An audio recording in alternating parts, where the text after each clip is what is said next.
प्रशांत किशोर जी का जो एक्सपर्टीज़ है पिछले 10 सालों में जन स्वराज अभियान से पहले जो 10 सालों में उन्होंने काम किया है, तो चुनाव प्रबंधन से जुड़ा काम तो किया ही है। और यह चुनाव ही था जो शिक्षक निर्वाचन क्षेत्र से हमारे प्रत्याशी आफाक अहमद जी विजयी हुए हैं, तो यह चुनाव ही था। तो जो एक्सपर्टीज़ था प्रशांत जी का, वह काम आया। अच्छा था कि आफाक अहमद जी जन स्वराज से जुड़ गए थे और वे खड़े हुए, लोगों ने उनको चुना। यह बड़ी जीत है उनकी, और जन स्वराज के लिए भी यह बड़ी जीत की तरह है कि जन स्वराज के जो हमारे सूत्रधार हैं प्रशांत जी, उन्होंने कहा था निर्दलीय उम्मीदवार को जिताओ, तो लोगों ने जिताया। तो आप समझ जाइए कि 2025 के विधानसभा चुनाव में क्या होना है, क्योंकि हमारा कोई टारगेट नहीं था ये उपचुनाव। हम तो लोगों का दबाव आने लगा कि नहीं आप लड़िए।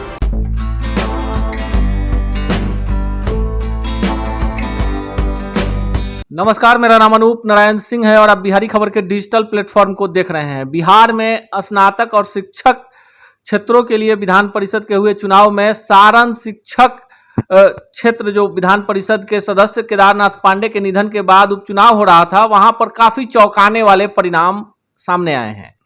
वहां से जन स्वराज समर्थित निर्दलीय प्रत्याशी जो हैं वो चुनाव जीत गए हैं, और ये जीत कई मायने में काफी अहमियत भरी है। सारण जो है बीजेपी और राजद का गढ़ रहा है।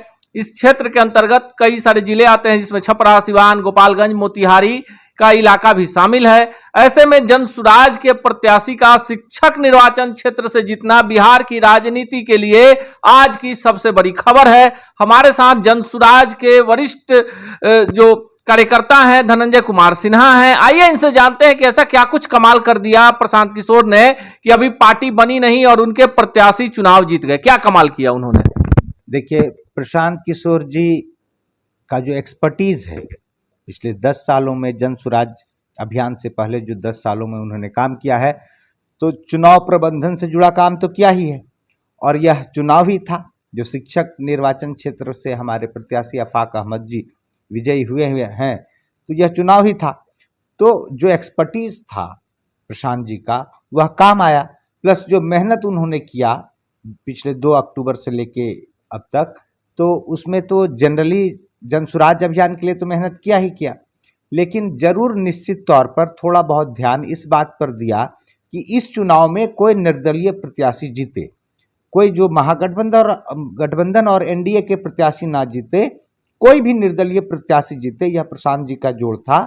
और आफाक अहमद जी का आना जाना जन स्वराज में था, तो वे खड़े हुए। हालांकि हम लोगों ने या प्रशांत जी ने कभी नहीं कहा कि आफाक अहमद जी को वोट दो, हमेशा कहा कि किसी ना किसी निर्दलीय प्रत्याशी को हराइए। अच्छा था कि आफाक अहमद जी जन स्वराज से जुड़ गए थे और वे खड़े हुए, लोगों ने उनको चुना। यह बड़ी जीत है उनकी, और जन स्वराज के लिए भी यह बड़ी जीत की तरह है कि जन स्वराज के जो हमारे सूत्रधार हैं प्रशांत जी, उन्होंने कहा था निर्दलीय उम्मीदवार को जिताओ, तो लोगों ने जिताया। तो हमारा जन स्वराज का जो ये थर्मामीटर जो हमने अभी देखा, इस थर्मामीटर चुनाव को हम इस रूप में देखते हैं कि इस थर्मामीटर के जरिए हम लोगों ने देखा कि जनता क्या चाहती है।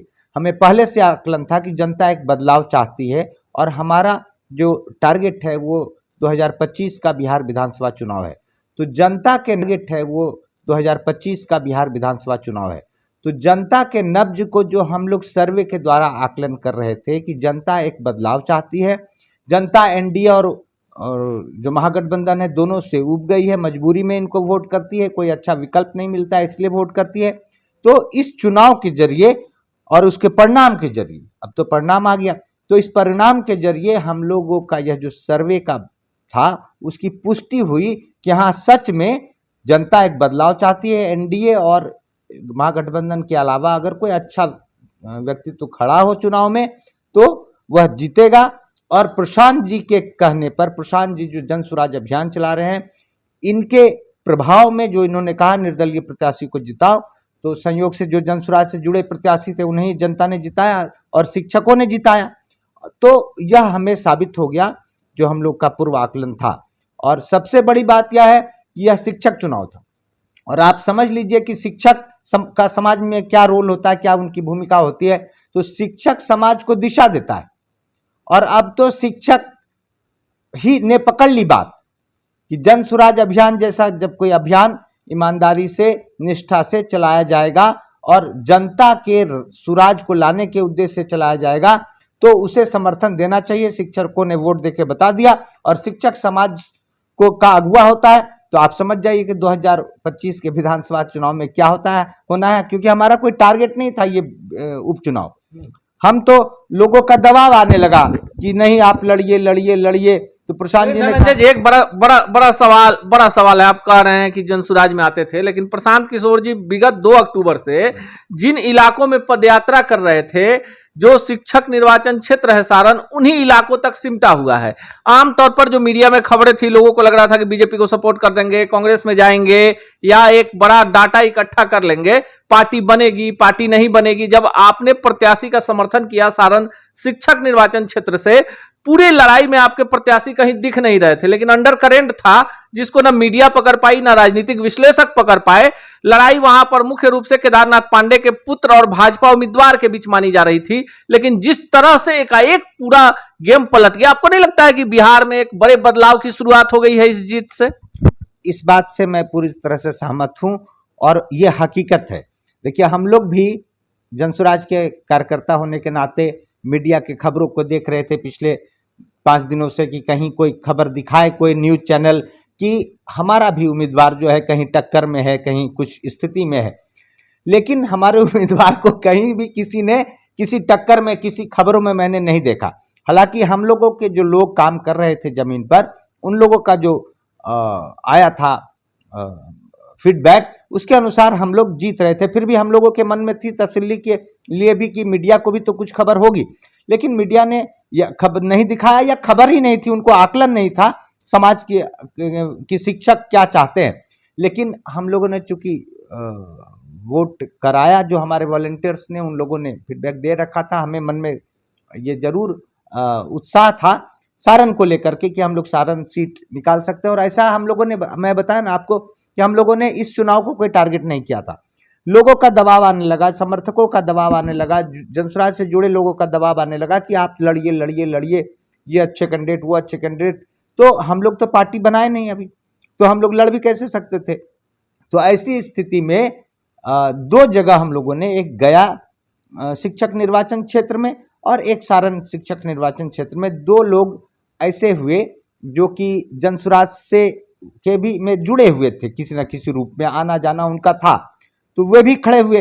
हालांकि फिर भी प्रशांत जी ने कभी नहीं कहा, किसी भी सार्वजनिक मंच पर उनका भाषण नहीं दिखेगा कि आप इस उम्मीदवार को वोट दीजिए नाम लेकर के।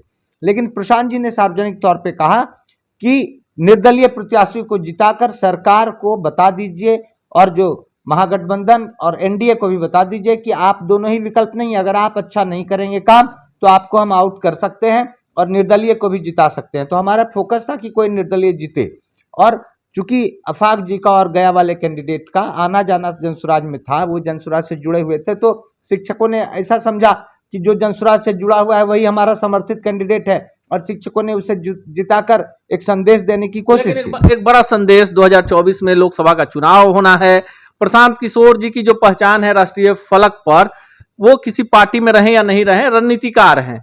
चाहे वो देश में मोदी सरकार को लाने की बात हो या कई प्रदेशों में लोगों ने देखा कि ऐसी परिस्थितियों में एक रणनीतिकार के रूप में काफी सफल रहे हैं। जो जनसुराज अभियान है, जहां से शुरुआत हुई है, गया में अभी उनका पदार्पण नहीं हुआ था, लेकिन जो सारण चंपारण का इलाका था, वहां जो पसीना बहा रहे थे, लगातार ये खबर आ रही थी कि प्रशांत किशोर जो हैं वो कहीं ना कहीं गलत दिशा में जा रहे हैं, लोगों पर कोई प्रभाव नहीं होगा, लोग जो हैं जात में, धर्म में, पैसे में, शराब में और राजनेताओं की बातों में आ जाएंगे। इस जीत का क्या परिणाम होगा 2024 के लोकसभा के परिप्रेक्ष्य में जाने तो, और बिहार की राजनीति में? देखिए, पहले तो प्रशांत जी के बारे में कि जो भी लोग कह रहे थे, प्रशांत जी मेहनती और बहुत ही आत्मविश्वास वाले लोग हैं, व्यक्ति हैं। तो लोग क्या कह रहे हैं, मीडिया क्या कह रही है, इसको लेकर प्रशांत जी बहुत चिंतित नहीं रहते हैं।